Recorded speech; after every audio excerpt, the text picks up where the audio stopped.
नमस्कार, मैं डॉक्टर प्रतिभा सिंघवी आज पुनः प्रस्तुत हूँ बीकॉम पार्ट प्रथम के विद्यार्थियों के लिए। मेरे आज की वीडियो का टॉपिक है वैधानिक प्रतिफल तथा वैधानिक उद्देश्य। मेरे पिछले वीडियो में मैंने आपको बताया था कि अनुबंध के लिए प्रतिफल होना आवश्यक है। आज हम देखेंगे कि अनुबंध के लिए वैधानिक प्रतिफल तथा वैधानिक उद्देश्य होना चाहिए। यदि हमारे ठहराव का उद्देश्य वैधानिकता है तो अपने आप अनुबंध वैधानिक होगा, प्रतिफल वैधानिक होगा।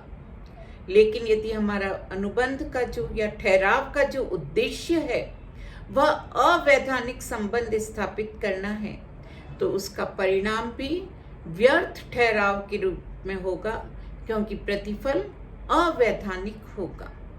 तो हम ये कह सकते हैं कि अनुबंध के लिए उद्देश्य तथा प्रतिफल का वैधानिक होना आवश्यक है। यदि उद्देश्य और प्रतिफल वैधानिक नहीं है तो वह ठहराव अपने निर्माण के साथ ही व्यर्थ ठहराव माना जाएगा। वह कभी भी अनुबंध का रूप नहीं ले सकता है या अनुबंध में परिवर्तित नहीं हो सकता है। एक ठहराव अनुबंध में परिवर्तित हो, इसके लिए आवश्यक है कि उसमें वैधानिक उद्देश्य तथा वैधानिक प्रतिफल होना चाहिए। भारतीय अनुबंध अधिनियम के अंतर्गत ये बताया गया कि 5 परिस्थितियां बताई गई है। इन 5 परिस्थितियों को छोड़कर शेष अन्य परिस्थितियों में प्रतिफल तथा उद्देश्य वैधानिक माना जाता है। यहाँ हम इसे यों कहें कि निम्नलिखित के अंतर्गत प्रतिफल तथा उद्देश्य अवैधानिक होता है तो दोनों ही चीजें एक ही हैं। हम यहाँ पर लेंगे वो कौन सी 5 परिस्थितियां हैं जिनमें उद्देश्य और प्रतिफल अवैधानिक या अन्यायोचित माना जाता है। सबसे पहला है कि कोई भी ऐसा कार्य जो भारतीय दंड विधान द्वारा वर्जित है कार्य को करना, यह अवैधानिक प्रतिफल तथा अवैधानिक उद्देश्य माना जाएगा। The work which is forbidden by Indian penal code, भारतीय दंड विधान द्वारा वर्जित कार्य, किसी को मारना, पीटना, धमकी देना, मारा पीटा जाना या अनुचित व्यवहार, बल प्रयोग, ये सारे कार्य हैं। ये सारे कार्य हमारे दंड विधान के अंतर्गत वर्जित हैं। या हमें ये कार्य करने पर उसे हम सीधा सा कहें कि उन्हें हम अपराध की श्रेणी में मानते हैं।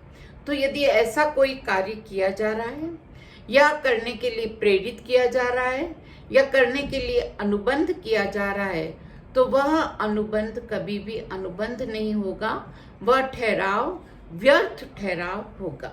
तो सबसे पहला है भारतीय दंड विधान द्वारा वर्जित कार्य को करना।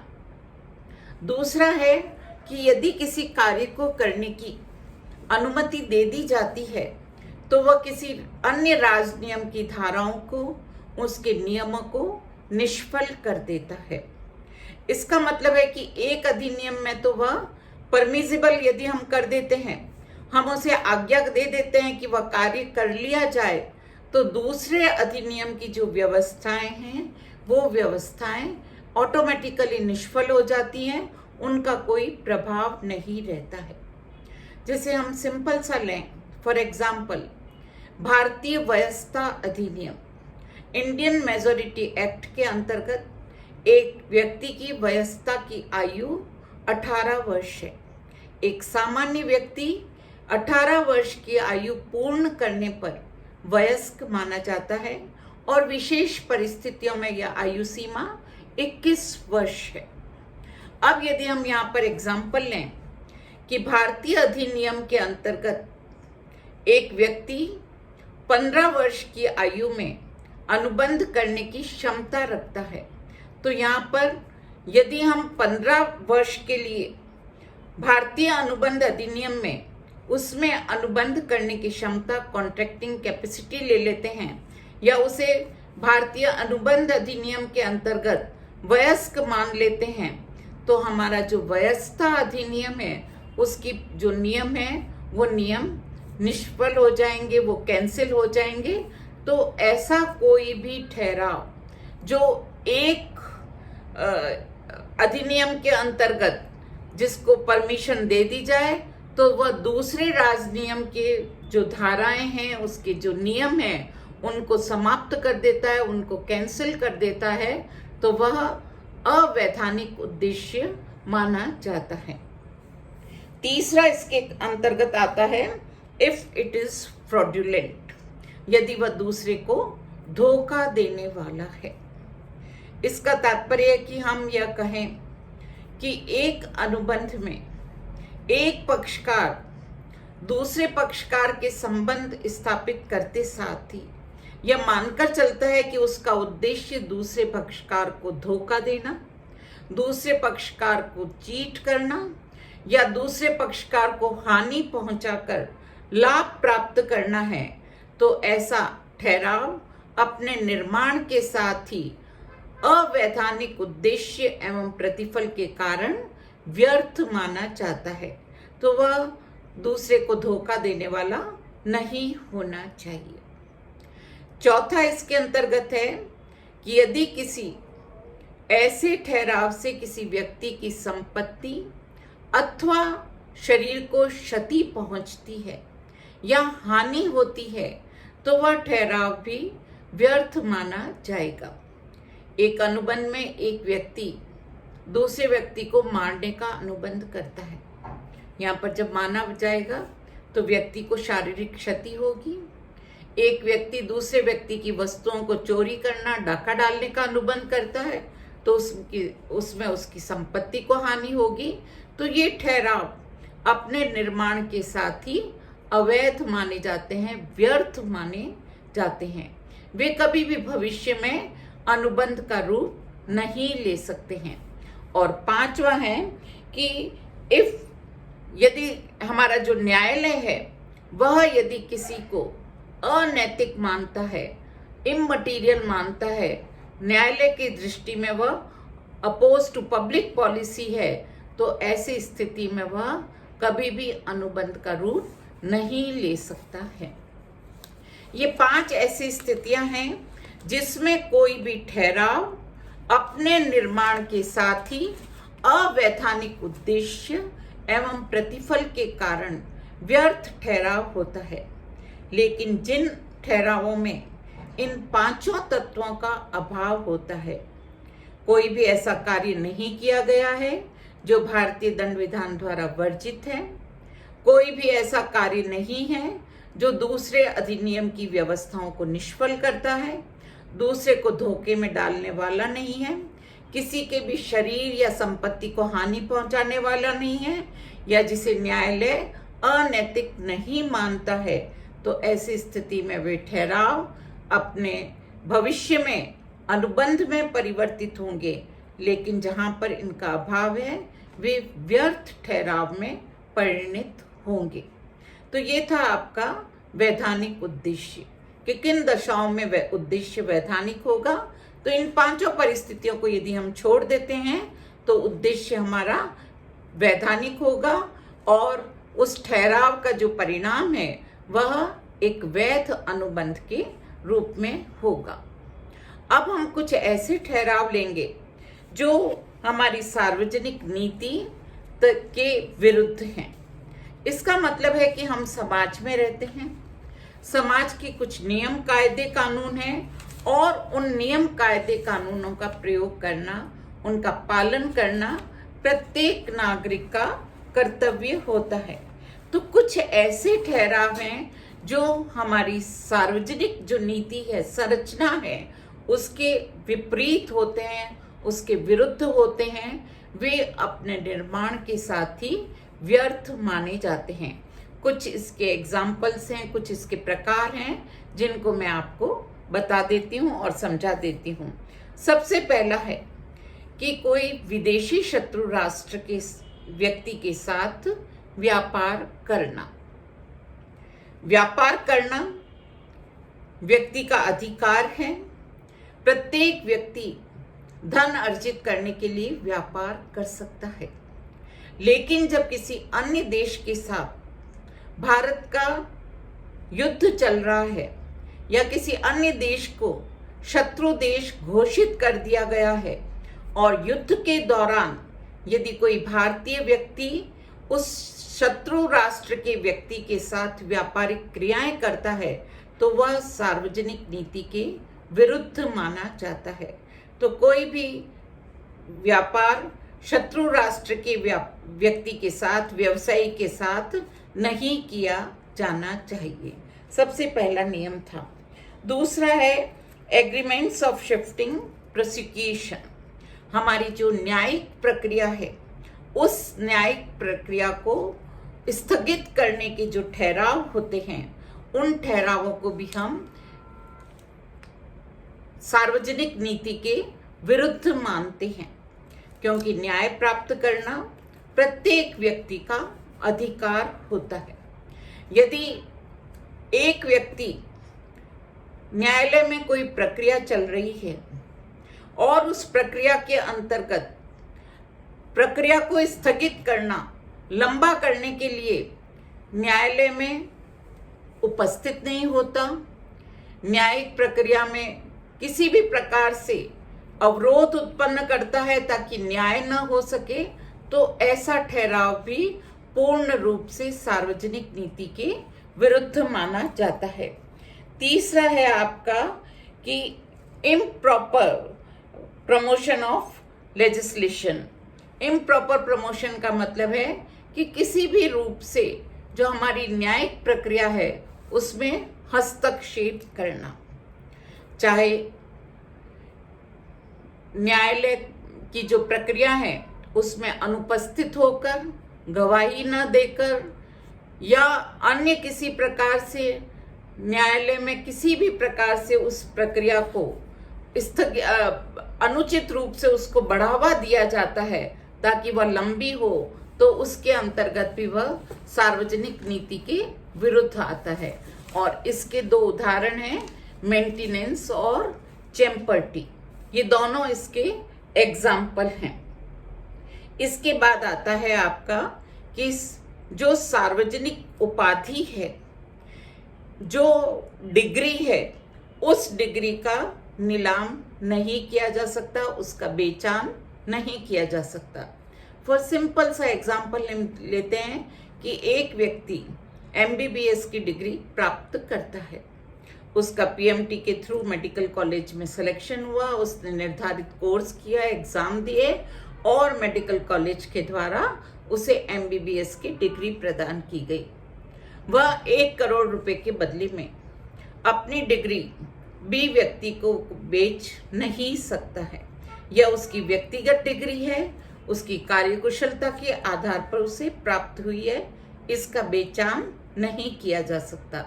इसी प्रकार से यदि किसी व्यक्ति को कोई सरकारी नौकरी मिलती है तो वह नौकरी भी किसी दूसरे व्यक्ति को नहीं बेच सकता है, वह उसकी स्वयं की नौकरी है। यदि वह नौकरी करना चाहता है तो ठीक, अदरवाइज वह अपनी नौकरी या अपनी जो कार्य है वह दूसरे को हस्तांतरित नहीं कर सकता है। तीसरा है कि न्यायिक प्रक्रिया के अंतर्गत जो न्यायिक व्यक्ति हैं उन व्यक्तियों को किसी भी प्रकार की रिश्वत देकर, अपने स्थिति से प्रभावित कर न्यायिक प्रक्रिया में हस्तक्षेप नहीं किया जाना चाहिए। यदि किया जाता है तो वह पुनः सार्वजनिक नीति के विरुद्ध माना जाएगा। किसी भी व्यक्ति की व्यक्तिगत अधिकार और उसके जो कर्तव्य हैं उनमें कोई भी बाधा उत्पन्न करने वाला जो ठहराव है वह सार्वजनिक नीति के विरुद्ध माना जाएगा।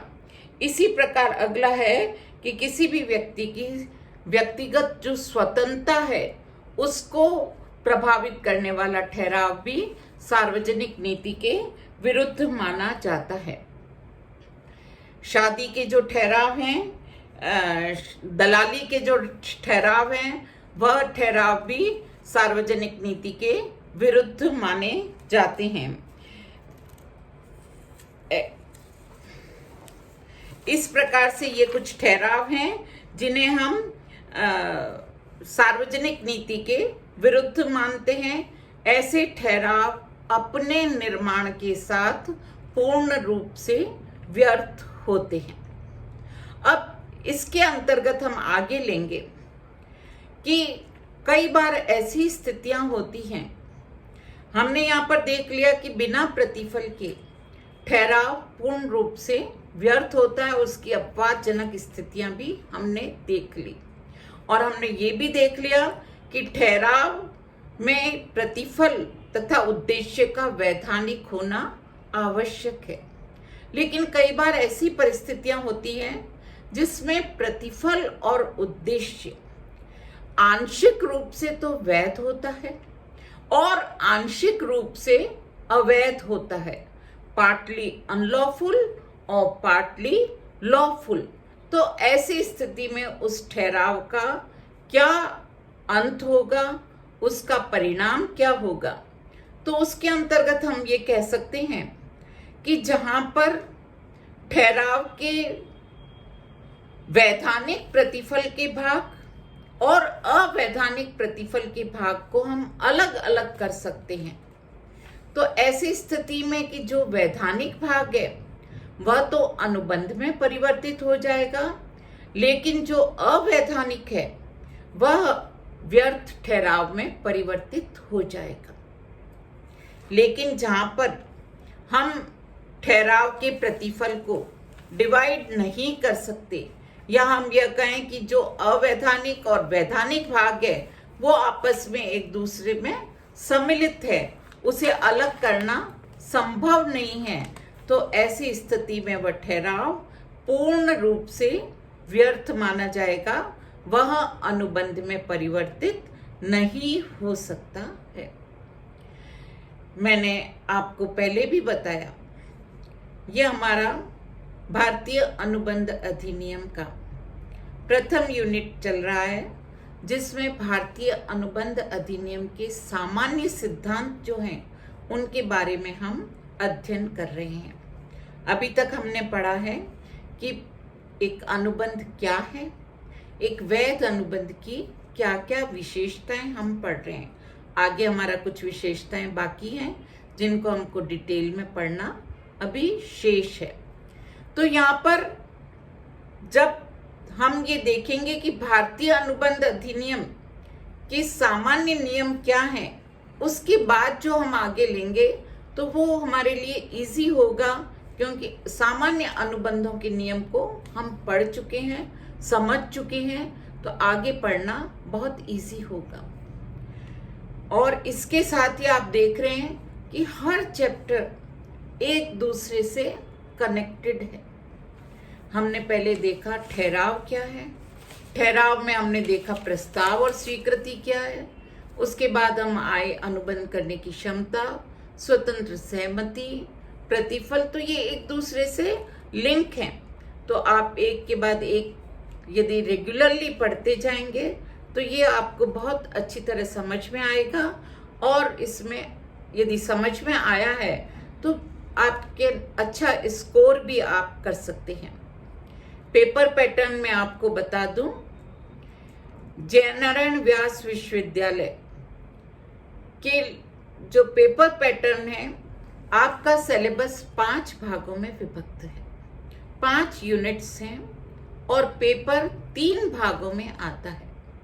खंड ए भाग 1 में छोटे क्वेश्चन आते हैं, 10 क्वेश्चन, हर यूनिट में से 2-2 क्वेश्चन होंगे जिनको अटेम्प्ट करना अनिवार्य होता है।